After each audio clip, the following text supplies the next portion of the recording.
We all know that real estate has created more millionaires than any other industry on the planet. We also know that it has created a lot of heartache due to mismanagement, overborrowing, and just simple life events that happen to all of us. Welcome to the Cash Flow Pro podcast. My name is Casey Brown, and I am your fearless leader. And although we might be bourbon sipping and at times foul-mouthed Southerners, we will always do our best to be honest, straightforward, and due diligent with all of the information we pass along to you. Welcome to the show. Hey there, and welcome to today's episode of Cash Flow Pro, your daily real estate investing podcast and YouTube channel. I'm here today with Scott Meyers of Self Storage Investing. And Scott and I were talking just a few minutes ago, and we actually had to up his numbers that he originally reported to us as what he has under management and currently has going on. He has 2.5 million square feet and over 15,000 units of self-storage under, I'm assuming, under syndication ownership of some kind, and or at least to some degree involved in. So 2.5 million square feet of self-storage space is absolutely mind-boggling to me. Somebody that's looking from the outside in, saying, you know, some of us think that self-storage stuff is kind of like self managing, I guess, in a way, but that's got to be a lot. So anyway, Scott, how are you doing today, sir? I am doing fantastic, Casey, and good to be here. Absolutely. Well, we're certainly glad to have you, and hope you can bring some value to our listeners, and hopefully we can get dig down through there and figure out what you got going on, and then potentially if there's somebody out there looking to invest in self-storage, or somebody out there looking to maybe get a little education from you, hopefully we can answer those questions. So why don't you start by telling us a little bit about yourself and how you got started in real estate? Sure. Well, Casey, like most folks that get started in real estate, it usually starts with one house, and that was my first, and that was the one that I purchased and lived in. And then shortly after that, I took out a home equity loan and Yep. bought another house, and followed the oh my gosh, we're going way back now. Carlton Sheets home study program. I got involved in rental real estate in '93, and that was the first rental house that I bought shortly after my personal residence. And then we rehabbed it, refinanced it, rented it out. So the Burr method before it became, coined the Burr method. Yep. And then we bought two more houses, and we had at that time there were still some assumable VA mortgages around, so Oh, it didn't wow. hit my credit, and I was able to grow and scale and buying a lot of single family houses using these VA mortgages in the beginning. And that morphed into approximately 75 single family rentals that we had at one time, and then we got into apartments. Just thinking economies of scale would, help with the management issues, challenges, and then with the cash flow when new roofs needed to be replaced, and all the capital expenditures. And so once we get into the apartment side of the business, then I realized that all they did was just kind of magnify the challenges that we had, and we really didn't like the tenant and toilet business. We just thought that it was a natural progression and a means to an end. But if you're going to be in rental real estate, there's not much else out there. And so if you want to get tenants and toilets, it's parking lots or storage, and Yep. you can't build a lot of value in parking lots. And so that's when I took a hard look at self storage, and went to the trade show and realized there wasn't really anybody teaching about this business. So I asked around, poked around, learned as much as I could, and got into our first project with a partner.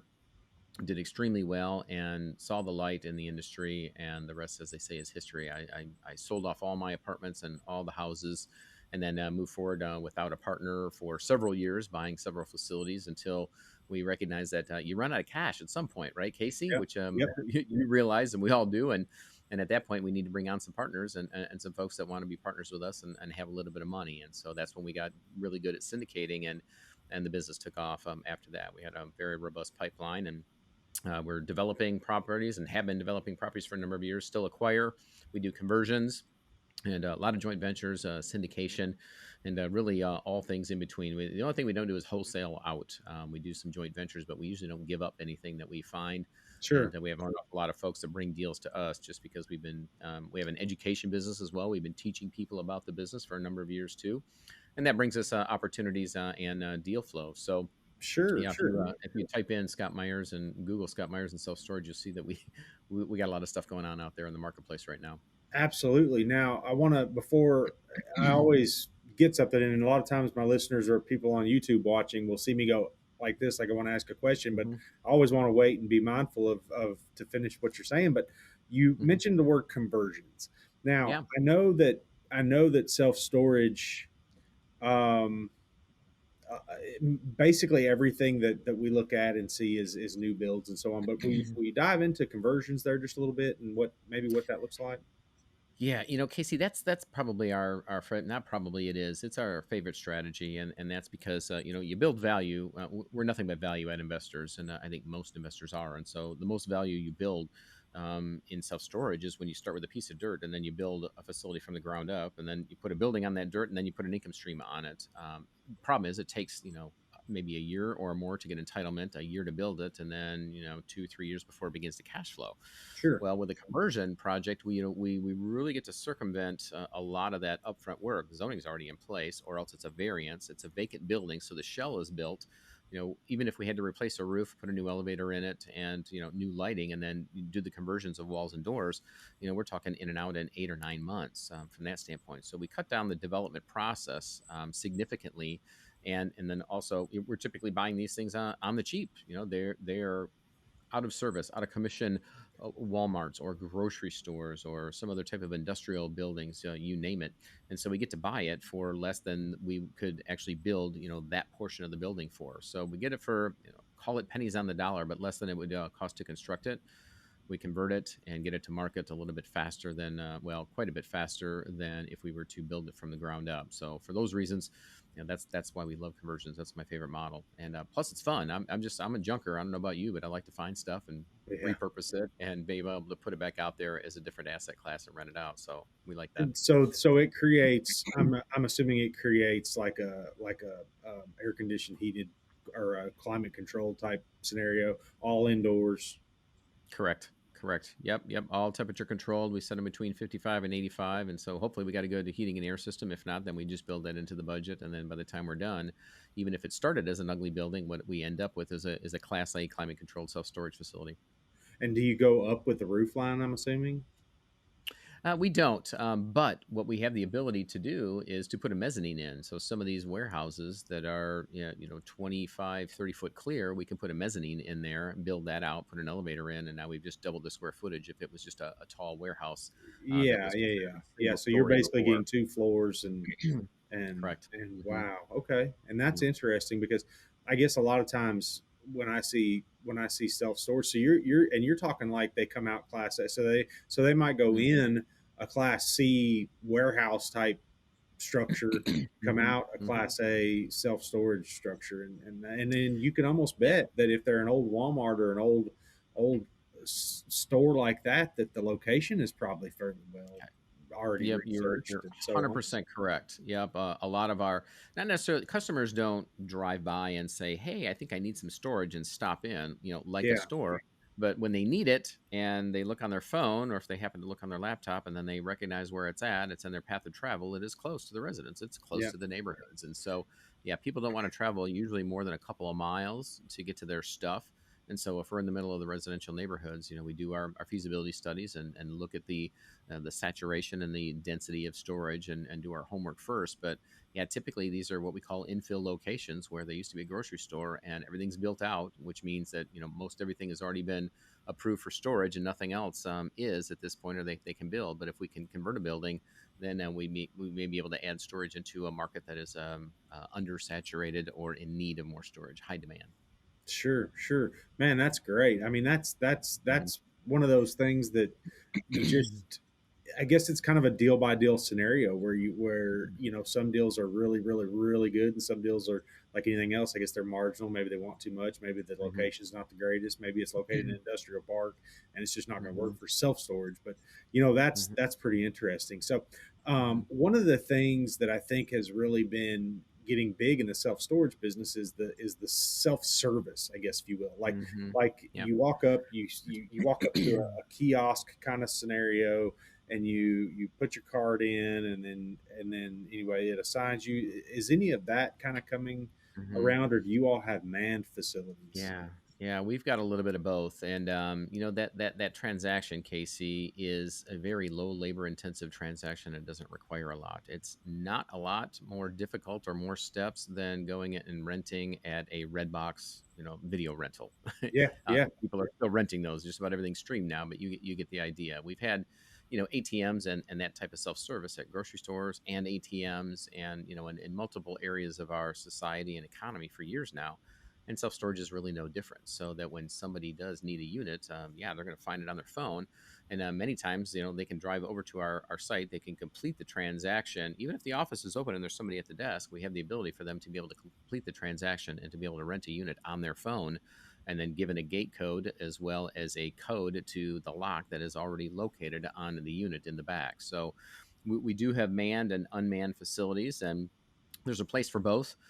We like to have people on site managers at our larger facilities that have a lot of activity.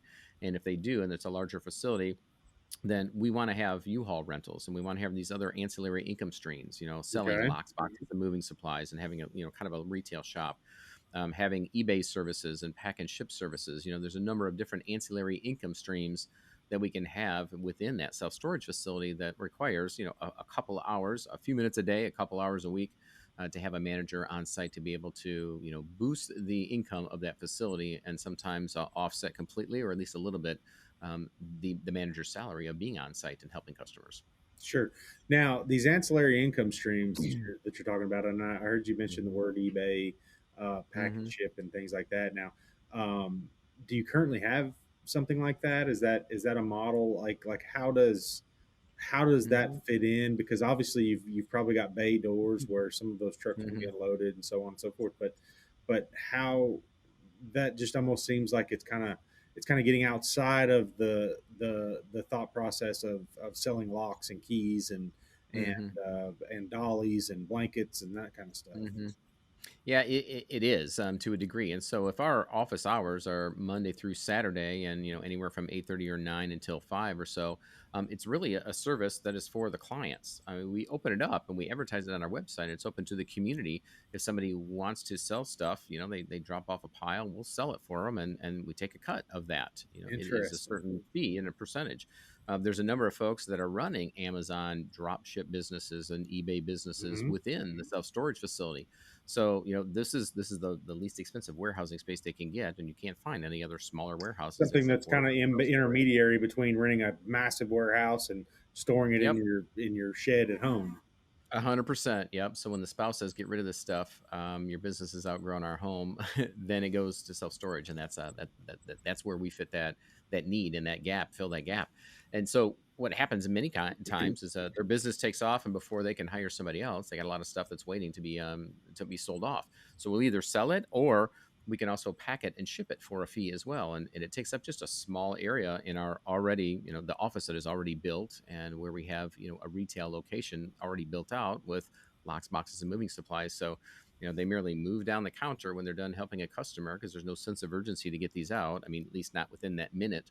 And by the end of the day, they go package anything up, ship it out, and then we bill back our clients, whether they walk in off the street or whether it is somebody that is already running and storing, their eBay or Amazon items inside the warehouse. Wow. Wow, wow, wow, wow, wow. That's this conversation just went a direction that I really wasn't anticipating, and not even close to anticipating, because the the repurpose model of or the rehab model or the renovation model, whatever you want to call it, for the self storage from, I mean, that just that opens up so many doors that Mm-hmm. it's unbelievable. Now, Mm-hmm. so, and like you said, I guess the ultimate goal, or the beginning goal is to offset the manager's salary. So now you've got somebody that's on Mm-hmm. site, that's managing the property, that's really not costing you anything to Mm-hmm. employ that person. And then of course you're picking through people's goods and so on. Mm-hmm. And now, I'd like a little bit of insight on, of course, everybody, I guess everybody, probably not everybody, but has seen the storage wars on TV. Mm-hmm. Um, Mm-hmm. is that really kind of the way this goes? As far as, obviously, I know not every storage building you open up has a World War II battleship in it that's worth millions and billions of dollars. Right. But is that really the way that works? And then is have you ever found anything valuable in any of those units? Yeah, well, to answer your first question, the process that you're seeing on TV is, largely what is in place in practice. So there's what we call the beauty of self storage is that in comparison to habitational real estate, whereas in houses and apartments we go through the eviction process, Yeah, in self storage we go through the lien process. It's a warehouse and it's self storage, so we don't take what's called bailment. We don't take a care and responsibility of what's inside. And so, for that reason, that allows us to then go through this process, the lien process, and it's different in every state, but it's almost identical, Casey, in every state. sure. And that is, we send out a certified letter, we send out just a regular letter, an email, letting them know they're late on day 6. Then we send out a certified letter letting them know that, hey, we have the right to cut the lock off and open to see if there's anything dangerous in here. And then if you haven't paid within 90 days, we're going to auction your unit off. Prior to auctioning the unit off, we send another certified letter out and letting them know, hey, you haven't paid. We're coming up on day 75, and we're going to auction this unit off in 2 weeks and advertise. So you better come in and pay your back rent and late fees. And so at that point, if we haven't heard from them, we have the right by law to then hold an auction, cut the lock, open the unit, and what you see on TV is you don't see people ever going inside, right? They can't, because then if they breach the threshold, which is a legal term, then all of a sudden we've breached our contract of calling it self storage and created a bailment, meaning responsibility. So they just get to look around, and you've seen in the shows, and we've seen it now because of the shows at our facilities. People are bringing little ladders, they're bringing night They want vision every angle goggles, they can and get. they're doing everything. Yeah, it's just crazy, and then blocking people out as much as they can. It's nutty. So the shows are good for entertainment, and they've been good for those of us in the industry because it brings more folks out. So Um, when you cut the lock off to check to see if mhm, there's anything dangerous in there, nobody yeah, goes in. They just open it mhm, up and just correct. glance. Yeah. So we'll do that ahead of time. We have the right with a cut lock notice to cut it open and cut the lock off and open it up to see, hey, is there anything nefarious in here? Are there any, live boa constrictors that got out of their tank or, anything, Yeah, just that would be, we just don't want anything to happen or have any surprises. To date, we haven't really had any surprises. It hasn't ever happened, knock on wood, at our facilities, but every once in a while, you will find some drugs in a unit. Not full blown meth labs because we don't have plumbing or anything like that, but just some stuff that you don't want to open up the door, or you'll immediately shut it again and move on to the next. So we just want to keep make sure that none of that we're not surprised by any of that. yeah. I mean, has there ever been anything valuable found at any of your units? Yeah, your second question. I don't attend a whole lot of auctions these days. Back 15 years ago, 16 years ago, when I got into the business, we do it for fun and we do it just to learn. Make sure that the process is being carried out properly. Sure. And we saw there was a gentleman who had an antique racing bicycle collection in one that went for a whole lot of money. There was another one where we live in Indianapolis, and one of our facilities is near Brownsburg, which is the NHRA capital of the world. All the race shops for NHRA drag racing are located over in Brownsburg, Indiana. Yeah. There was some overflow, and so one of them opened up, and there was engine blocks and car parts and fiberglass and all kinds of racing stuff, and I was real excited about that. But then the company that actually owned it attended the auction. They bought it back. And they They bought should it have come back. in earlier, but they bought it back. So Now, there's been with the profit over and above what? So the unit, let's say that you open it up and there is the original Dukes of Hazard car in there, and yeah. it's worth, and everybody sees it. It's right there, and it Yeah. brings $100,000, but the storage bill was only, let's say, Hmm. 3,500. What Yeah. are you all? Does the profit go to the company? No, no, unfortunately, it does not. So we cannot make money off an auction. So anything that goes over what was owed in back rent and late fees goes back to the last known name by certified mail, back to the last known name and address of the person that rented the unit. If it comes back to us at that point, we still then have to turn over any overage to the state, and the estate Like a owned fund. So if unclaimed anybody funds or dies, something? unclaimed funds. That's exactly right. So that if Wow. anybody in the heirs or anybody in the family comes back. However, one attorney, not my attorney, but one attorney told me, Casey, that as an owner, you have the right, first of all, to bid on a unit if you want. So you have the right to bid on the General Lee, a replica Okay. or the original of. And if you set the time of the auction, because you own the facility, you could schedule that auction for 2 o'clock and publish it in the newspaper. And then have your auction at 2 a.m. and you're the only bidder and you won the General Lee for $10. Wow. Okay. Now, I wouldn't suggest or recommend that in practice, but one attorney has stated that this possibly could be done, but yeah, we wouldn't test it. But if I you ever don't run across blame a you. general It's lien not and, that's and if not we a buy it, viable, scalable business model by any that means. not that Uh, way. No, it's not. well, awesome. Well, all right. So let's talk a little bit now. Let's get back to Hmm. the guts of what Yep. we like to talk about here, and that's syndication. So Yep. when you mentioned that there was a certain point where you were like, "Hey, I'm out of cash. I want to Hmm. keep buying. I can't. The bank is I'm out of cash. I'm out of equity that can be tied up." What did that Hmm. look like when you first started investigating that part of it? Hmm. Yeah, so we have really good lending relationships, and our credit is squeaky clean, and we are bankable. But eventually you run out of cash, and Yeah, for the down payment. So if I'm getting 75, 80% LTV loans, you run out of cash at some point. And so the time when I learned that I needed to syndicate is when we cranked up our marketing machine, and I had more deals than I had cash to be able to put forth on top of a loan to be able to buy. And so yep, that was back in 2000 and oh my gosh, I think about four or so. And so it's at that point that we began looking into the syndication model. Didn't want to get into a fund. I didn't. That made me a little nervous, raising a whole lot of capital and then having to deploy it. I think that sometimes forces people to make bad decisions just to cover yeah, the cost of distributions. And so, we've always gone the route of individual, single asset, single entity syndications, Reg D, 506Bs, 506Cs. We're raising anywhere from 2 million up to 5 million for these, 5 million to $15 million self storage facilities, and then we sure, sell off in 5 years.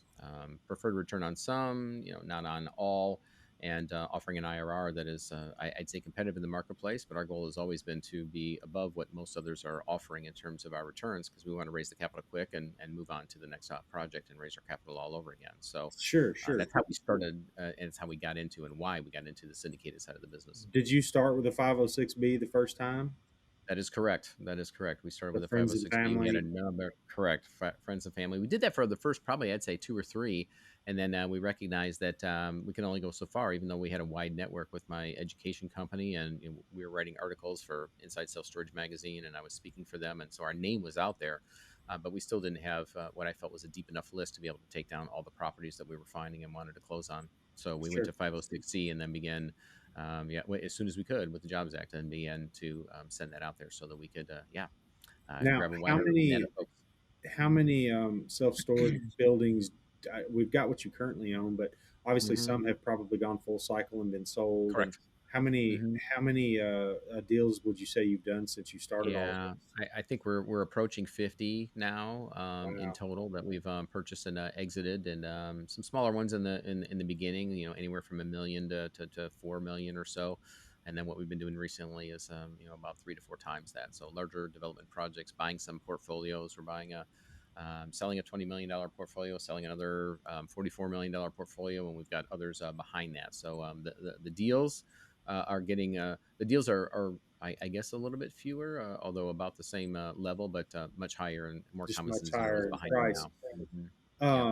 Now, one thing that's been really popular here, I want to say lately, but it's probably been more popular than I guess I realized before I started Hmm. really digging into the self storage space Hmm. is a lot of these folks like to buy self storage complexes that have adjoining properties or Hmm. have adjoining land to be able to add onto. Yeah. Is that Yeah. obviously that's probably part of your model as well? Mhm. Is that something you find a lot of, or is that pretty rare? 100%, it's been part of the model, and that's our favorite, because if you're buying commercial real estate, as we all know, you buy it for the net operating income that's in place, and bare dirt doesn't generate income. So Yeah, we can give some value to that, but at some point, if the cap rate gets too low and the debt service coverage ratio isn't there, the bank won't finance it, and the seller won't be able to sell it, because not everybody's going to pay cash for that. So that's right. from day one, anytime that we find, a 4 or 5 acre facility that only has buildings on 3 or 4 acres, and we've got that extra acre or so, or if we've identified, I think, as you mentioned, Casey, if there's an adjoining piece of property that may not be owned by that same owner, that we think that we can take down, or we'll have a conversation with in the meantime, or even in the future, then absolutely, that's the most attractive, because that is the best way. The greatest way to increase value is put up another buildings and put another income stream on the existing land, or some that's buy it. And in some instances, we'll be able to do that down the road, and we just call it an annexed site. And so they can rent at that office at that main site, but then they're going to drive quarter mile down the road. You can see the facility from here, sir or ma'am, and that's where your That's unit right is located. And then there's another two or there. 300 units down there. Yep, Yep. exactly. So, a That's driver and a pitching wedge away. Yeah, and then on top of that, that also, if you have an on-site manager, it allows you Mm-hmm. to spread that love even further. So, 100%. Marketing dollars, payroll dollars, all of the above. Hmm. yep, yep. All right, so we've got pretty much everything down, and the quick math in my head tells me that you all do a deal roughly every 4 months or so. If you were to average it out over the last 18 years, is each one of those deals? That's about right, isn't it? That About well, three a that's the year. average. That's the average. We got 9 deals in the pipeline right now that we're going to close in the next 60 days. So that blows the averages out a little bit. Yeah. Is do you have? You said each deal is a separate syndication, separate deal, separate investors, or possibly same investors from another deal. But do you prepare all the operating agreements and all of the PPM and everything each different for every deal, or are they basic? Do they basically all stay the same, and you just maybe like rinse and repeat? Hmm. Yeah, so let me back up. So those properties that we're buying the nine at, we do have a fund. We've done mostly single asset, single entity syndication. We still do those, but we also have a $25 million fund, which we're filling up as we speak right now, and we're going to go take down about 13 to 18 facilities, so roughly about $80 million worth of properties. And so we've got a lot of properties that are coming into the fund, and we still do some one-off syndications. Yep. But then to answer your question, and we've had two to over the years, two primary SEC offices, law offices that have created our PPMs and our syndications, and the operating agreements are very very similar. So there's a reason why they're so thick, and that's because of what folks have run into out in the marketplace that may get them dinged up a little bit. And so ours are no different, and we add some safeguards in there for ourselves and for our investors, and Yeah. to handle what ifs with partner disputes, or if things go south, or if there's a zombie apocalypse. What are the steps that we take to make sure that the investors' money are secured and safe, and mitigate the downside. So there's quite a bit that we've learned over the years. Even though it's syndication, the model's been around forever, and we've been doing this for a number of years. We still continue to add. Sure. There's Quite a always new. There's always bit. new problems Correct. Yep. And all the so if we can time. mitigate that on paper, it just makes life a lot smoother. So, Sure. so to answer your question, yes, it's a tried and true battle-tested operating agreement that looks roughly the same throughout. And then our list, of our limited partners that we send these out to when we hold a webinar, they're used to seeing roughly the same returns in terms of a development project and a conversion, which is basically the same. It has a little higher IRR because it's a little riskier, Yeah. and the preferred return may be a little bit higher, and the equity multiple, same thing, just will fall in line with that, versus a value add, something that's already built, that's 60% occupied and rents are below the market. It's not a heavy lift to get that thing up to stabilization and still get a 2x return on it. It'll take a shorter time frame, and so for that, it's a little safer deal. So our returns are a little bit lower on that. So kind of two flavors that our list is used to seeing in terms of the offering itself, and then again the operating agreement. No surprises there. Now, what you mentioned the list a couple of different times, and I know there's a Mhm. lot of listeners out there that are currently working on building their list. Hi, this is Casey Brown, host of the Cash Flow Pro podcast and YouTube channel. Have you been thinking about investing in real estate but just don't know where to begin? I'd like to help by inviting you to check out our website at www.3000capital.com. There you will find an array of material that will help you learn all about real estate syndication. And while you're there, be sure to check out our free video series download titled 5 Must-Know Keys to Success in Passive Real Estate Investing. I'd also like to personally thank you for making Cash Flow Pro part of your day. Now, back to the show. Now, Mhm. at what number do you feel like, at what number of people on that list do you feel like things really started to get greased? Like was it 500? Was it 1,000? Was it 5,000? What is Yeah. is there a secret number to that, you think? I don't think there's a secret number. It's the active investors, and that's going to be different for everybody. So as Sure. we build our list, and certainly there's a whole lot of folks, Casey, that come to our website and they put in their email address, and so they're on our list, so to say, or in our database.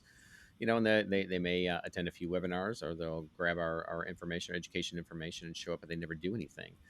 So whether you got a list of 10,000 or a list of 3,000, I think if you've got 500 active investors and you're doing a decent amount of activity, one, three, four deals a quarter, that usually will suffice, just depending on the Sure. size of the deal and what you're looking to do. But yeah, we measure it more on those active and engaged investors. And so the folks that will diversify and invest in multiple projects, and then of course those that we've exited and we've done very well in terms of returns for them, they come back over and over again, and we've made a whole lot of money. So they usually invest a whole lot more money Yeah, back well, into why our. wouldn't they? I mean, if they're in it to make money and they're a doctor that's got other interests that doesn't want to see after the money or see after the asset Hmm. specifically, it would make no sense not to come back, especially if you've Yeah. routinely made hit your pref, you've Yep. routinely made good splits, and so on and so forth. Hmm. It just wouldn't make any sense. And I think a lot of Yep. people get greedy. That's probably the number one Hmm. thing that I see is that people, it's not the fact that you're not making money, but it's the fact that they start thinking about what somebody else has made. Does Yeah. that make It, sense? it, And it that's makes when, 100% sense. and Yep. that's the Hmm. partners that I don't even want in my deals, because it's like, hey man, Hmm. we're doing all this work and we're putting everything together. So we Hmm. want you to be, we definitely want our investors to make money. But, Hmm. then when they start questioning, well, how come you made this? And that's when it's so, well, one Yeah. thing that I really thought fed the self storage business, and I'd like to give you my take on things, at least from an Hmm. outsider's perspective, and then see what you Sure. thought. But Hmm. so this was the way I saw this going down in my mind, anyway. We had quite a bit of stimulus money that was poured into the economy, whether it was through small business loans or whether it was through Hmm. actual money handed to consumers and so on and so forth. And this was my thought. People got their $1,200, their 15, whatever it was, and they took that money and they went and bought stuff. Okay, Hmm. and this country has a stuff, in my opinion, problem. Nobody ever That's a wants to fact. get It's rid of not just your anything. opinion, my friend. That's a What's that? fact.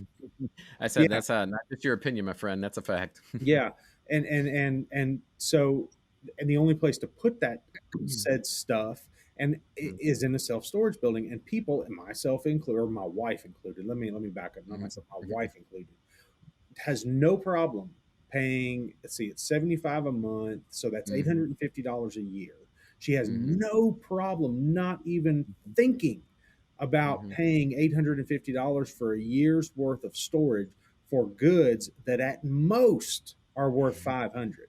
And I'm talking about 2 or 3 years worth of storage for mhm, goods that are worth at most 500. If we were to set them out in the parking lot and leave and give them to whoever walked by, we would be money ahead. mhm. Now, is that, do you think that kind of holds true and it's like a mental thing or what? Yeah, well, let me say this, Casey. When you go home tonight, on behalf of the industry, would you thank your wife personally for me? I sure will. I sure will, because I So, know if that's that where the answers your money. question, yeah. So here's it is human. It's all about human nature, and it's been shifting. There's been a lot that is driving demand for self storage. I mean, ultimately, we just run out of space for stuff. Yeah, And the in 2008 and 2009, when we came out of that recession, average home size prior to the recession was 2,200 square feet. Post recession, we still have hovered right around just below 2,000. So 1983, I think, is the number that I saw, 1,983 square feet. So, we have smaller houses. Our demand, to your point, we have an insatiable demand for stuff. We are the consumer economy of the world. And, we have a lot of marketing dollars that are behind all of the consumer products that'll tell you you'll be happier if you buy their stuff. And we do yep, it, because we're brainwashed. And then when we run out of room for that stuff, then yeah, either the spouse, your wife will say, "Hey, I'm going to take all your crap and I'm going to put it in storage," or "I rented you a unit, and you're going to take all your crap and put it in there you storage, go. room back in the garage." And Yeah, that is, and we joke and laugh about that, but that is in terms of demographics, it is typically the mom in the household, in a husband, wife, or partner's household. That's usually what it looks like. And so that is a part of the demand. Baby boomers, they're getting older. Their kids move out of the house, they downsize, but there's still a lot of stuff that they won't yep, store in the, or that won't fit in the new house, but they don't want to get rid of it. And yep, then they downsize again when they go into assisted living. And then when they pass on, when we settle the estate, the kids divvy up the stuff by way of a will or whatever. there's still stuff that the kids it can't fit in their house, and they won't get rid of it because it's sentimental Yep. reasons or purposes, or it's just they just don't have room for this new stuff, and so they put it in storage. Yep. And many times the decision is, well, we'll put it there until we figure out what to do with it. And then you never figure out what to do with it, and there it Yeah, it sits. hits your debit card, and you see it, but it's just like, well, what are you gonna do? You're gonna Yep. rent It's a like a truck, and tax. yeah, it's like a tax. You're not gonna go Wow. with it. It's easier to let it ride, and Yep. I'll figure it out next month. I'll figure it out next month, and yeah, 3, 4, 5 years and $5,000 down the road before you realize, yeah, I probably really should get rid of this stuff. Yep. Well, good deal. Well, listen, Scott, first of all, I want to start by thanking you for being on our Mm, episode today. no, it's my And pleasure, I Casey. can tell you that if there's one thing you know self storage, and you know it very, very, very well, especially. And I love the fact that you reference research into people's home sizes and things like that, because Mhm. ultimately at the end of the day, all of that feeds Yeah. to what you're doing. So Mhm. I'm going to ask you a couple of questions we ask every Yeah. guest that comes Mhm. on. Mhm. They're really easy, and there's no right or wrong answer. But the first question is, what is the best book that you have recently read or are currently reading? Yeah, I go back to Traction by Gino Wickman. I'm sure many people have mentioned this, and the Entrepreneur Operating System. That's how we run our business, and that was a game changer. It's the book that I give out the most as well, and Sure. yeah, we continue to go back to it over and over again. Traction. Hmm. Awesome. That's great. All right. What is the best? What is a dream vacation that you have either taken or hope to take? Yeah, the bucket list is to get to the Formula One race in Monaco, and Oh wow. hopefully that's going to happen in the next couple of years. So that's the vacation, that's the trip, that's top of the bucket list. My wife and I were in Monaco back about 6 or 8 months ago. There wasn't a race. Yeah. COVID was still very Hmm. alive and well at the time, but we were there, and I'll tell you what. I mean, just just a lifestyle and Yeah. a place like absolutely no other. I'm envious, and let me also say I have no desire to, walk around thinking, oh, I wish I could or what have you. It's just it's one of those magical places that you just got to go visit to see it. Not that I Just desire it. you You know what I have mean? to put your eyes on it, because Yep. there's like nothing. Yeah. It was like nothing else. We Yeah. actually stayed in a little town called Cap Diel, which is right to the I think it's right to the south of Monaco. Just I mean like 200 yards from the border. So anyway, very, very neat I, place and I very need your good. notebook before I go, so I'll be hitting you up for that.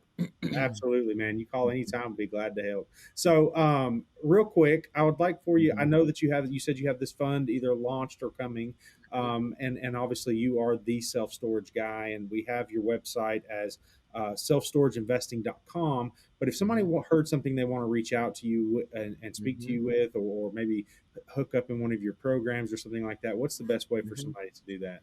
Yeah, still go to selfstorageinvesting.com. We got a lot of free resources to learn about the business, and our contact information is on there. And then we're on all the socials, mostly as the storage guy or self storage guy on Twitter. We got a YouTube channel out there as well, LinkedIn. You'll find me. I'm out there on all the socials and pretty active in DMs. So if there's anything I can do to help out or any way that you want to work with us, send me a DM. Yeah, any way or any of those fashions you want to. Awesome. Scott, thank you so much for your time. I My can't pleasure, thank Casey. you enough for coming on here and helping our guests to learn more about self storage investing. And again, maybe listeners, if you heard something that Scott said that resonated with you, or something you'd like to learn more about his fund, more about his business, more about his company, reach out to him. He told you right there how to do it. And again, thanks for listening. Scott, thank you, sir. My pleasure, Casey. We'll see you soon. Bye-bye. Cashflow Pro is hosted by Casey Brown, founder and CEO of 3000 Capital, a commercial real estate investment firm committed to providing its investors with ongoing cash flow and helping them build long-term wealth.